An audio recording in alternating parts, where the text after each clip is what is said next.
లలిత వారి శ్రావణం ప్రత్యేక ఆఫర్. అన్ని బంగార నగలపై తరుగులో 1% తక్కువండి.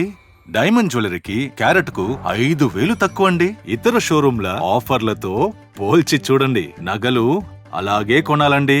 ఇప్పుడే మాట్లాడుతూ ఉంటూ చూశాను కొంతమందిని. అందరూ డాక్రా సంఘాలు మహిళలు ఇక్కడున్నారు.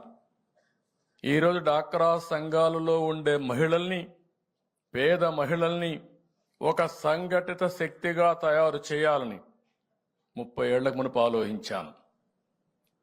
దేనికోసం ఆలోచించారంటే, చదువు లేదని ఇంట్లో కూర్చోకుండా మారుమూల ప్రాంతాల్లో ఉండే ఆడబిడ్డలందరినీ ఒక శక్తివంతమైన మహిళగా తయారు చేయాలని, చేతి వృత్తుల్ని, కుల వృత్తుల్ని ప్రోత్సహించాలని, మీ ఊర్లో దొరికే వస్తువులతో అనేక రకాలైన పదార్థాలు తయారు చేసి మార్కెటింగ్ చేయాలని చెప్పి కూడా మనం ముందుకు పోయాం. అందుకే ఇప్పుడు 2-3 చూస్తా ఉంటే నా పక్కన ఒక అమ్మాయి కూర్చునింది. ఆ అమ్మాయి పేరు వచ్చి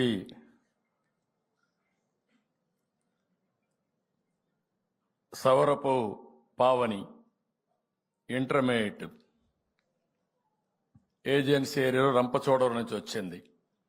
నేను అడిగాను, 2 పిల్లలు, డాక్రా సంఘ సభ్యురాలు, రోజుకు 300 నుంచి 500 రూపాయలు సంపాదిస్తుంది కుట్టు మిషన్ పెట్టుకొని.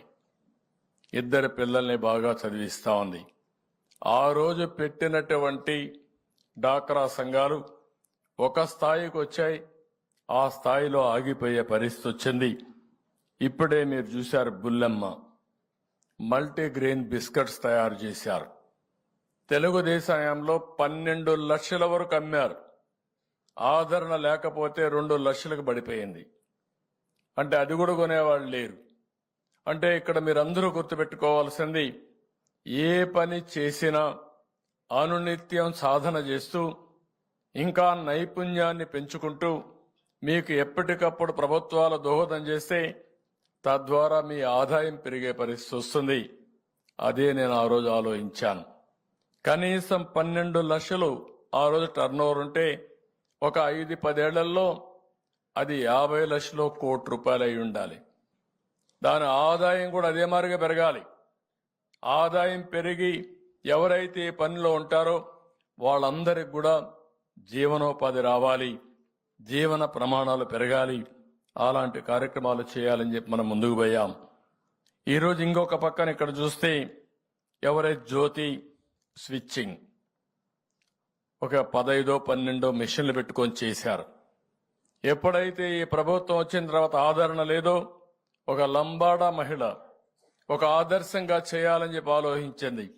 జీవితంలో పైకి రావాలని ఒక ప్రగాఢమైన ఆకాంక్ష ఉంది.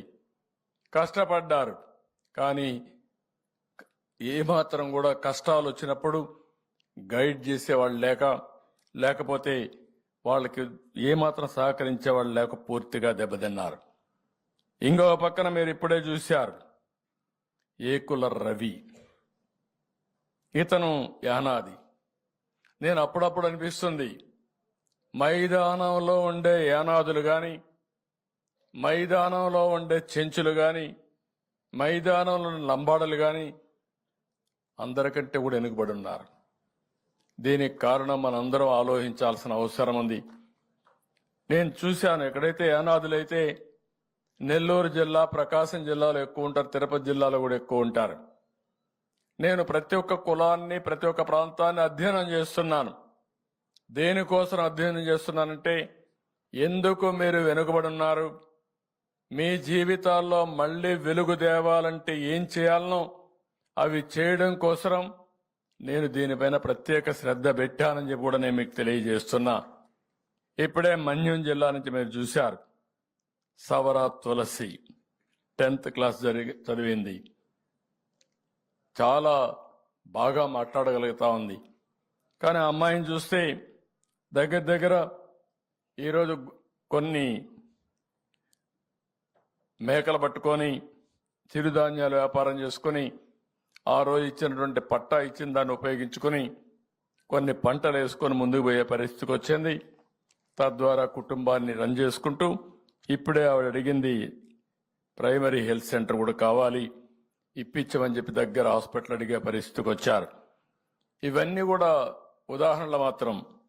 ఇక్కడికి వచ్చినప్పుడు నేను ఒక్క విషయం ఈ సందర్భంగా ప్రతి ఒక్కరికి తెలియజేస్తున్నా. ఈరోజు స్వాతంత్రం వచ్చి 78 సంవత్సరాలైంది. అందరూ అభివృద్ధి అయి ముందుకు పోతున్నారు. కానీ ఆ అభివృద్ధిలో వెనుకబడిపోయింది గిరిజనులు వెనుకబడ్డారు, ఆదివాసులు వెనుకబడ్డారు, షెడ్యూల్ కులాలు వెనుకబడ్డారు, బీసీలు బాగా వెనుకబడిపోయే పరిస్థితికి వచ్చారు.